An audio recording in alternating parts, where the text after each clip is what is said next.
Okay, welcome. Welcome to the first video podcast. Wow, season 2. Some people know that Jake Fleming and I did a podcast all last summer-ish. Tyler was a frequent guest, and in a new iteration of a different volleyball podcast, I think Tyler's going to be on a whole lot more. I just love talking volleyball. He calls me nonstop, so we might as well record it, you know? I am a caller. Yeah. But basically this first one, we just want to introduce what this show is and give a little update on what just happened in the world of volleyball, which was the World Tour Finals. First of all, though, let's talk about what this show is going to be. It's a volleyball podcast, specifically beach volleyball, and more specifically than that, very easy to understand updates on Americans playing beach volleyball. So whether that be on the AVP Tour in the United States or local grassroots tournaments in the United States that are of interest, or Americans overseas, that's the plan, is to make a show that provides updates that are very easy to understand, kind of helping to bring everybody into the know and make the sport a little easier to watch and follow. A lot of exciting events coming up in the next year and a half with Olympic qualifying, and I think that there's a lot of opportunity once the AVP schedule comes out too, to talk about some of the different events and highlight some younger and up-and-coming players that can make some noise on the tour this year.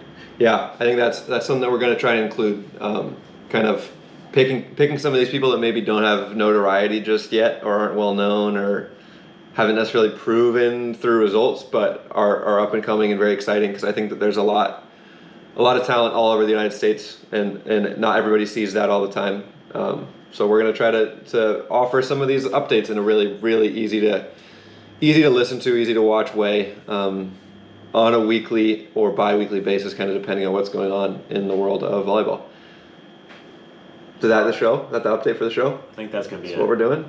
Easy. We'll see how the summer goes. Dude, summer starts now. It's February, January 20, whatever.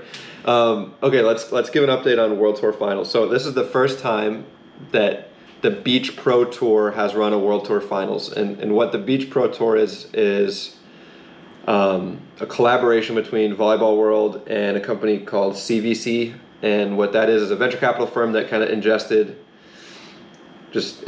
a bunch of money into the sport of volleyball, both indoor and beach, a couple of years ago. And this past season of 2022 was their first year running this new updated Beach Pro Tour.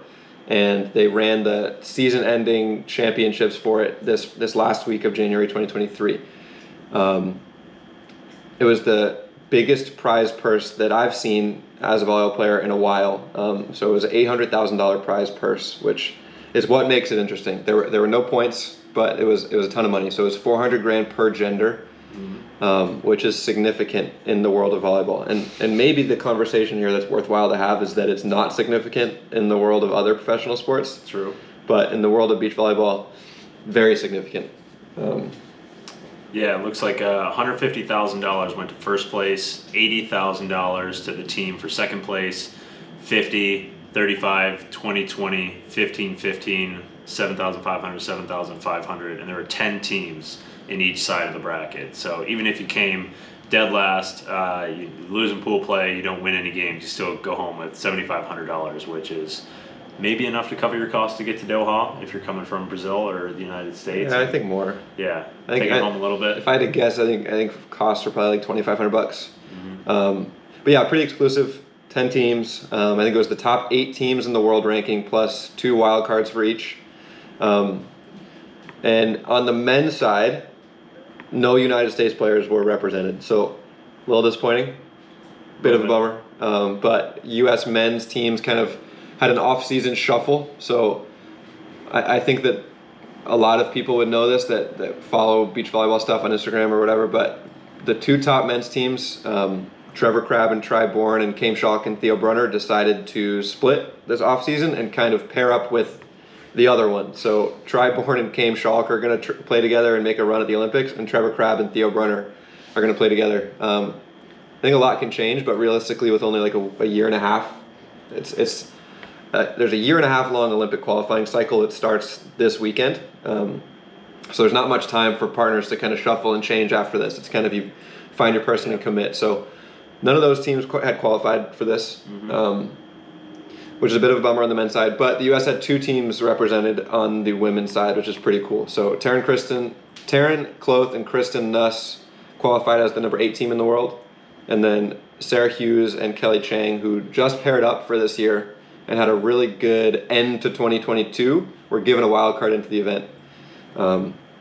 So that's the Americans over there. And if we want to talk results, we can kind of give a quick rundown.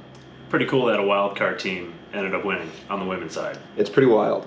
That is wild indeed. Dude, wild. Pretty sweet. Yeah, I don't know how often that really happens. It's a team, a team that didn't qualify. It's not a team that has played together recently. What's interesting with them is that they played together in college, and they were the winningest college pair ever when they graduated from USC. Funny enough, I think Kristen Nuss became the winningest individual player in NCAA history by the time that she graduated from LSU. So the NCAA system for the U.S. women producing talent big time. Continues to. Yeah. Yeah. And it's kind of a little misleading being a wild card, I guess, because these are all the top 10 teams in the world. Mm-hmm. So it's not like it's a qualifier team making it through and then winning a big event in an Elite 16 or something, where these are the best 10 teams points-wise in the world right now. So not the bottom 2. That's what's like 9 and 10 were wild cards. So they wouldn't have been there necessarily. They just got seeded that way for this tournament. They are certainly high ranked in the world, sure. Maybe like 15 or something. Top 20, yeah. I don't really know, but you're right. It's not like it's a qualifier team getting wild carded in. Sure. And kind of running to the top. But yeah, so as the tournament went on, they played a lot of 3-set matches. The way this tournament was structured was 5-team pools, and you had to win your matches in order to make it out. The top 3 teams made it out of each pool. So round robin, and Kelly and Sarah played a lot of 3-set matches. I think they maybe went 3-1 in pool play.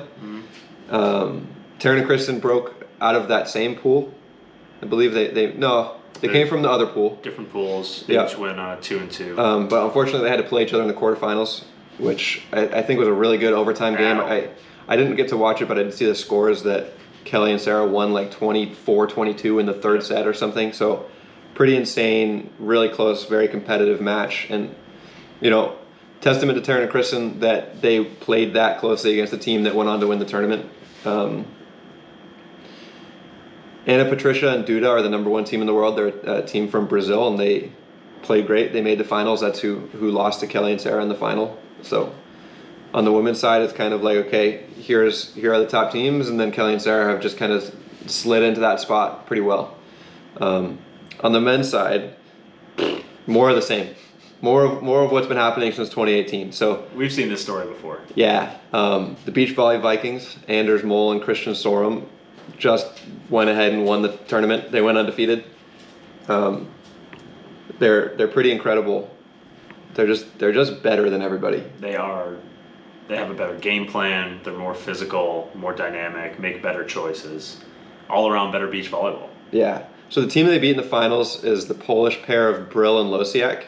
And they also had a great tournament, and they had a really good end to last year. They're a very good team. I think they're like the number 3 seed in the world or something like that right now. They're a really good team.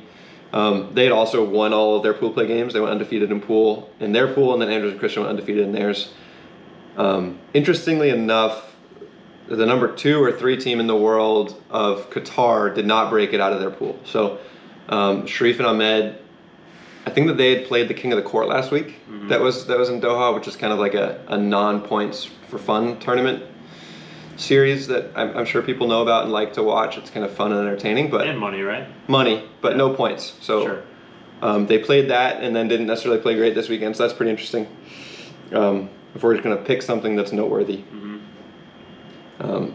But yeah, that was the Beach Pro Tour finals. All of that you can watch on Volleyball TV. It's the streaming service through Volleyball World. It's like $5 a month to be able to watch all the beach stuff. And this upcoming weekend, February like 2nd, 3rd, 4th, and 5th is the start of Olympic qualifying. So it's another tournament in Doha, but it's an Elite 16 event. So there's 16 teams, men's and women's. And the U.S. has a couple of men's teams in the qualifier, a couple of women's teams in the qualifier, a couple of women's teams in the main draw. It'll be well represented by the U.S. Hopefully everybody goes and does really well.